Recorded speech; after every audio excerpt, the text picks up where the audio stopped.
ကျွန်တော်တို့ဒီတမန်ကျမ်းစာကိုကြည့်တဲ့အခါမှာယေရှုခရစ်တော်ဖွားမြင်တဲ့အချိန်အခါမှာ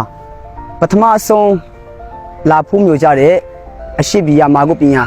၃ပါးအကြောင်းနဲ့ပတ်သက်ပြီးတော့အနေငယ်ဝင်မြချင်တာဖြစ်တယ်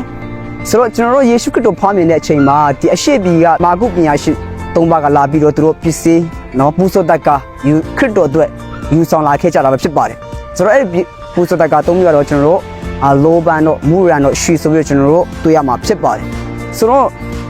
သူတို့ကဒီကဲတင်ရှင်ကိုတကယ်ပဲเนาะသူတို့ကဖူးမျိုးချင်းတဲ့ခါမှာတွေ့ချင်းတဲ့ခါမှာ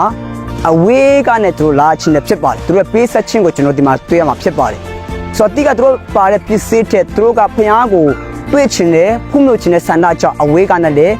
တကယ်ခရစ်တော်ဖွားမြင်တဲ့နေရာမှာရောက်ရှိလာခြင်းဖြစ်တယ်ဆိုတော့ဒီအရာကိုကျွန်တော်ကြည့်ချင်းအဖြစ်ကျွန်တော်ဒီကာလမှာကျွန်တော်တို့ဘာကိုယူဆောင်လာမလဲဆိုတော့ဆင်ခြင်ဖို့ဖြစ်ပါတယ်ဆိုတော့တချို့ကတော့ကျွန်တော်တို့ပစ္စည်းယူဆောင်လာကြမယ်ခရစ်တော်ဘာဝင်ကြမယ်နော်ညီပေါင်းဆောင်တဲ့ကျွန်တော်တို့ခရစ်တော်အတွက်အစီခံကြမှာဖြစ်ပါတယ်ဒါလည်းကောင်းပါတယ်ဒါမဲ့အထူးသဖြင့်ဒီအချိန်ကာလမှာခရစ်တော်ကိုပစ္စည်းဥစ္စာရဲ့ပူဇော်ခြင်းထက်တင့်ရဲ့နှလုံးသားကအရင်ဆုံးလာစေချင်တာဖြစ်တယ်တင့်နှလုံးသားကဖခင်ကိုစက်ကပ်ဖို့ကအရေးကြီးဆုံးဖြစ်ပါတယ်ဘာလို့လဲဆိုတော့ကျွန်တော်နှလုံးသားကိုဖခင်ကိုပေးတဲ့အခါမှာကျွန်တော်ရှိတဲ့အရာတွေကျွန်တော်သိတဲ့အရာတွေကျွန်တော်တတ်တဲ့အရာအလုံးက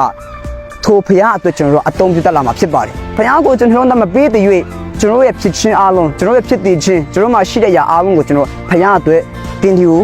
ပူဇော်နိုင်မှာမဟုတ်ဘူးဆိုတဲ့အရာကိုကျွန်တော်ဆင်ခြင်ရတာဖြစ်ပါတယ်ဒါကြောင့်ကျွန်တော်ယုံကြည်သူများအနေနဲ့ပြန်ပြီးတော့ကျွန်တော်နှလုံးသားကိုဖခင်သခင်တိုင်းပြန်လဲစက္ကအနံဖို့ပြန်လဲပေးဖို့အတွက်နှိုးဆိုချင်တာဖြစ်တယ်ဒါကြောင့်ဖခင်ကပြောပြဖြစ်တယ်နော်နှလုံးသားပေးဖို့နှလုံးကိုကြည့်တဲ့ဖခင်ဖြစ်တယ်လို့ပြောပြတာဖြစ်တယ်ဒါကြောင့်ကျွန်တော်တို့ဒီခရစ်မတ်အချိန်ကာလမှာပြန်လဲပြီးတော့ဆင်ရှားမြတ်က